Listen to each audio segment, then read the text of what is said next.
RRB NTPC shift 1, shift 2, shift 3 তিনটে শিফটই cancel হয়েছে। এর জন্য একদম অফিসিয়াল নোটিশ জারি করেছে আরআরবি, এবং এর ফলে পরবর্তী শিফটে যাদের অন্য ডেতে যাদের এক্সাম আছে সেখানে কি এফেক্ট পড়তে পারে, এবং এই যে যে সেন্টারে তোমাদের ক্যান্সেল হলো, তো এদের রিশিডিউল কবে করা হবে, আবার অন্য কবে ডেট আসবে, সেই ব্যাপারেও সম্পূর্ণ তথ্য তোমাদের কাছে তুলে ধরবো এই ভিডিওর মাধ্যমে। না পুরো পরীক্ষাটাই ক্যান্সেল হয়ে যাবে সেটাও তোমরা জানতে পারবে।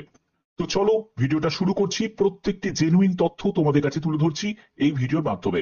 অবশ্যই ভিডিওটাকে শেষ পর্যন্ত দেখো, কারণ খুবই গুরুত্বপূর্ণ আপডেট আমি তোমাদের প্রতিনিয়ত প্রোভাইড করে থাকি। এখানে তোমরা দেখতে পাচ্ছ government of India ministry of railways railway recruitment বোর্ডের তরফ থেকে 5/2024 গ্র্যাজুয়েট লেভেলের 9 June 2025 shift 2 shift 3 exam cancel রাখা হয়েছে। এবং তোমাদের দেখতেই পাচ্ছ এখানে 9 জুন 2025 কোন সেন্টার, সেটা হলো আদর্শ পরীক্ষা কেন্দ্র গয়া। এখানে কিন্তু 5ই জুনের এক্সামও ক্যান্সেল করে দিয়েছিল, আর এবারে কিন্তু তোমাদের 9 জুনের এক্সামও ক্যান্সেল হয়ে গেল। তো এখানে শিফট 1 দেখতে পাচ্ছ, শিফট 2, শিফট 3 সবই কিন্তু এক্সাম ক্যান্সেল হয়ে গেছে। শুধুমাত্র এই আদার্স পরীক্ষা কেন্দ্র গয়াতে এটাই কিন্তু ক্যান্সেল করেছে। তোমরা যারা যারা ভাবছো বা অনেকেই অনেক ভিডিও দেখে এসেছো, তারা ভাবছো যে সবকটা শিফটেরই ক্যান্সেল হয়ে গেছে, মানে আমরা যেটা পরীক্ষা দিয়েছি, আমরা যে সেন্টারে পরীক্ষা দিয়েছি তাদেরও ক্যান্সেল হয়ে গেছে। এটা সম্পূর্ণ ভুল কথা। শুধুমাত্র এই সেন্টারটাকেই কিন্তু টার্মিনেট করা হয়েছে।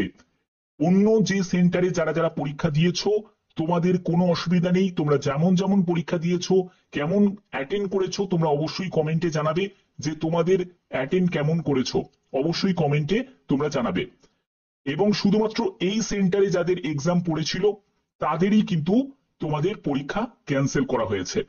অর্থাৎ 5ই জুনের পরীক্ষাটাও ক্যান্সেল হয়েছে, 9 জুনের পরীক্ষাটাও ক্যান্সেল হয়েছে। তো এখানে বারবার এই ঘটনাটা কেন ঘটছে?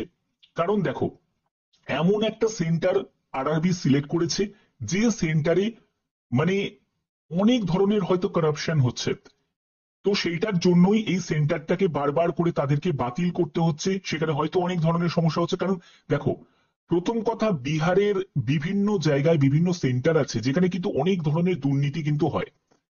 তো সেগুলো আগে থেকে বোঝা উচিত ছিল। এবং যখন ক্যান্ডিডেটকে বাইরে যখন সে ট্রাভেল করছে, ধরো একজন কলকাতার ক্যান্ডিডেট, তার হতেই তো পারে তার এই গোয়াতে এই সেন্টারেই তার এক্সাম পড়েছিল, সেন্টার পড়েছিল। তো এবার এই ক্যান্ডিডেটে কি করবে, কতদিন থাকবে? এবার যতদিন থাকবে তাকে তো বাড়ি ভাড়া দিতে হবে, ঠিক না? এটা তো একটা অসুবিধা। তো এইটা ব্যাপারে কিন্তু আরো সতর্ক হওয়া উচিত ছিল, বোর্ডের আরো বেশি সতর্ক হওয়া উচিত ছিল।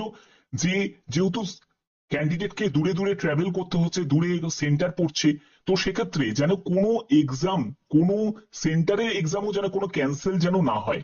কারণ একটা এক্সামে ক্যান্সেল হওয়া মানে তার যে, ধরো হতেই পারে সে ক্যান্ডিডেট খুব ভালো এক্সাম দিয়েছিল, তাকে যদি আবার অন্য শিডিউল, আবার যদি নতুন করে শিডিউল দেওয়া হয়, সেখানে হতেই পারে সে কম নাম্বার পেল, তাহলে তার ভবিষ্যৎটা কি হবে, ঠিক না? তো অনেক কিছু ফ্যাক্টর কিন্তু আছে। প্লাস এখানে কিন্তু সব থেকে গুরুত্বপূর্ণ ফ্যাক্টর হচ্ছে মানি, টাকার ব্যাপারও কিন্তু আছে। কারণ দেখো, একজন ক্যান্ডিডেট কতদিন আর থাকতে পারে? সে কলকাতার ক্যান্ডিডেট হতে পারে, ভুবনেশ্বর ক্যান্ডিডেট হতে পারে, অনেক দূর দূর থেকে সে আসছে। সে কতদিন আর রেন্টে থাকতে পারে?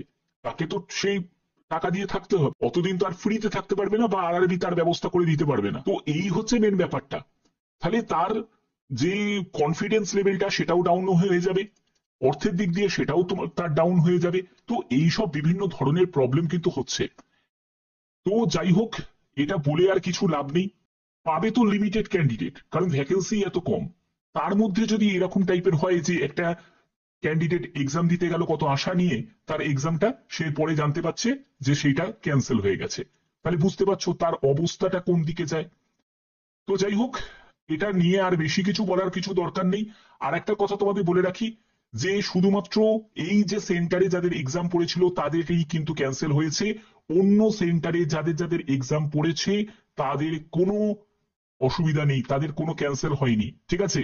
এই জায়গাটা কিন্তু অনেকেই ভুল আমি অনেক জায়গায় দেখছিলাম অনেকেই বলছো যে স্যার এক্সাম কি তাহলে মানে যত যে যে সেন্টারে পড়েছে পুরো টোটালটাই ক্যান্সেল হয়ে গেছে। নো, শুধুমাত্র এই যে আদার্স যে পরীক্ষা কেন্দ্র যে গয়াতে আছে সেখানেই শুধুমাত্র ক্যান্সেল হয়েছে।